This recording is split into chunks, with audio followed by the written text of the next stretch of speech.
일단은 아침에 똑같이 눈은 떠요. 그 다음에 슬랙부터 확인을 해요. 근데 큰일 났다. 이 잠을 깨는 이슈다. 그러면 이제 5만 가지 생각이 들면서 어떻게 얘기를 하지? 우리는 이런 적은 없죠. 아직은 없습니다. 안녕하세요, 미스터 디벨로입니다. 요즘 저희가 대기업이랑 협업하는 프로젝트가 되게 많아서 진짜 정신이 없어요. 정신이 진짜 없습니다. 진짜. 주변 지인들에게는 진짜 하루 종일 밤낮 없이 일하는 모습만 좀 비춰지나 봐요. 그래서 대기업이랑 협업할 때 무슨 일을 하냐, 하루 종일 컴퓨터만 만지고 있냐, 이런 질문들을 되게 많이 해요. 너 혼자 회사일 다 아냐? 이런 말 듣고 난리가 납니다. 그래서 오늘은 대기업이랑 협업을 하는 개발자들의 일상이 어떤지 한번 제가 말씀을 드려보겠습니다. 주니어 개발자들 잘 봐주세요. 네, 일단 일과를 크게 두 가지로 나눌 수 있죠. 큰 이슈가 없는 날과 이슈가 터진 날. 큰 이슈가 없는 날은 평화 그 자체입니다. 맨날 그랬으면 좋겠어요. 그렇죠. 그러면 이제 너무 편하죠. 보통은 기상해서 슬랙이나 이런 메신저를 확인을 하고 시스템 에러가 있는지 없는지 이 노티를 확인을 해요. 이건 눈 뜨자마자 바로 확인하는 게 마음이 편해요. 그때부터 이제 일과가 시작되는 건데, 여기서 평화가 시작되느냐 아니면 깨지느냐 갈립니다. 다행히 이제 큰 문제가 없다 이러면 이제 9시나 한 10시쯤에 출근을 해서 하루 동안 어떤 걸 해야 하는지 쭉 정리를 해요. 그리고 이제 고객사랑 소통을 합니다. 이건 이제 수시로 해야 되는 업무고요. 이렇게 해서 오전 업무가 얼추 끝나고 이제 맛있게 밥 먹고 여유롭게 이제 좀 쉬었다가 오후 업무로 넘어가는데요. 오후에는 보통 주간 보고 준비를 해요. 일주일간 내가 어떤 걸 작업했는지, 그리고 앞으로 어떤 걸 작업해야 되는지, 배포를 어떻게 할 건지, 이런 여러 가지 사항들에 대해서 쫙 정리를 하고 보고를 드립니다. 저희는 보통 목요일마다 오후 4시에 고객사에 가서 PT처럼 브리핑을 하고요. 네, 이후에 팀원들과 간단하게 코드 리뷰를 하고 이슈사항을 다 공유한 뒤에 한 6시쯤에 퇴근을 합니다. 대기업이나 이런 데 다니시는 개발자 분들과 크게 다름없는 일상이라고 생각하시면 됩니다. 이렇게 평화만 유지된다면 얼마나 행복하고 편할까요, 저는? 항상 그럴 수가 없습니다. 절대. 언제나 일은 터지기 마련이고. 그렇죠. 그래서 이번에는 제가 큰 이슈가 문제가 있었던 날 어떤 일과를 보내는지 한번 말씀드려볼게요. 일단은 아침에 똑같이 눈은 떠요. 그 다음에 슬랙부터 확인을 해요. 근데 큰일 났다. 이 잠을 깨는 이슈다. 만약에 서버에 응답이 없었다? 이럴 때는 일단 시스템에 어떤 문제가 있는지, 그리고 응답이 없던 시간이 얼마나 되는지, 잠깐 일시적인 현상인지, 이런 것들을 파악해서 피해 범위도 파악을 해야 합니다. 간단한 문제면은 차라리 나아요.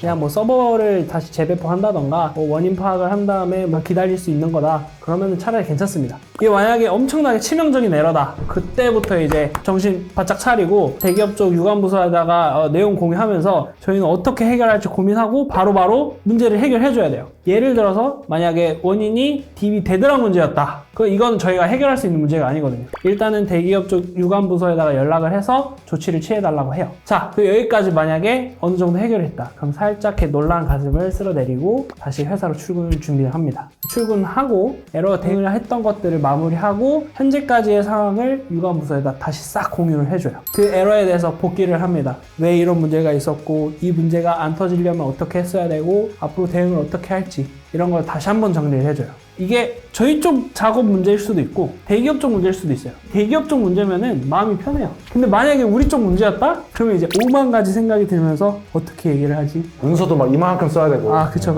그 흔들리는 멘탈을 부여잡고 발생했던 피해 범위들을 정확하게 확인을 해요. 그래서 제발 우리 책임이 크지 않더라 라고 바라면서 확인을 하고요. 다시 한번 서버를 배포를 합니다. 그리고 당연히 테스트도 해야 되고요. 테스트에 문제 없이 통과를 했다. 그러면은 대기업 쪽 유관부서에 작성해야 될 내용들을 보고서를 작성하고 공유를 해줍니다. 원인, 피해 규모, 방지 대책 이런 것들을 세세히 작성을 해서 책임감을 갖고 보고를 드리는 거죠. 제일 멘탈 나갈 때가 결제 관련해서 뭐가 안 됐는데 그게 민감하잖아요, 결제는. 그렇죠. 돈이 관련된 거다 보니까 아무래도 저희 클라이언트들의 신뢰를 무너뜨려서는 안 되기 때문에 그렇죠. 박살난 멘탈을 절대 티내서는 안 됩니다. 그때 당시엔 큰 일이었는데 다시 해결하고 나면 그렇게까지 큰 일도 아니고 결제 쪽만 아니면 여러분들 결제 조심하세요. 대충 유관부서랑 소통하는 분위기를 보면은 눈치를 채야 돼요. 우리에 대한 신뢰가 무너졌는지 안 무너졌는지 확인을 합니다. 보통 즉각 대응해주고 빨리 해결만 해도 시스템상 에러가 절대 안 일어나는 그런 프로그램이 없으니까 보통 이해를 해주죠. 우리는 이런 적은 없죠. 아직은 없습니다.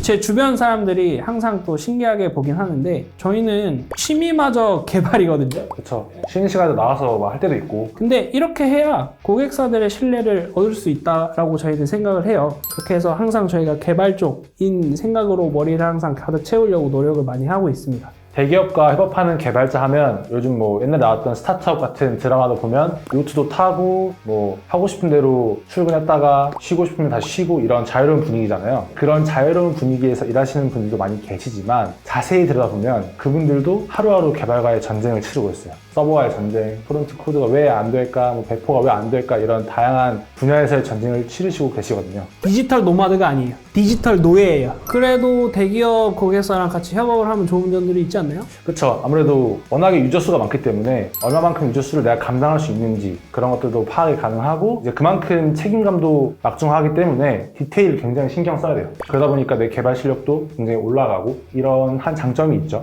저희는 이제 작은 디테일이 최고의 결과를 만든다는 생각으로 대기업 프로젝트든 뭐 스타트업 프로젝트든 다 하기 때문에 디테일의 차이를 보여드리는 미스터 디벨로라고 생각하시면 좋을 것 같습니다. 오늘 영상이 도움이 되셨다면 좋아요와 구독 눌러주시면 감사하겠습니다. 네, 만약에 개발에 대해서 궁금한 사항이 있으시다면 댓글에 남겨주세요. 저희가 자세하게 답글 달아드리겠습니다. 감사합니다.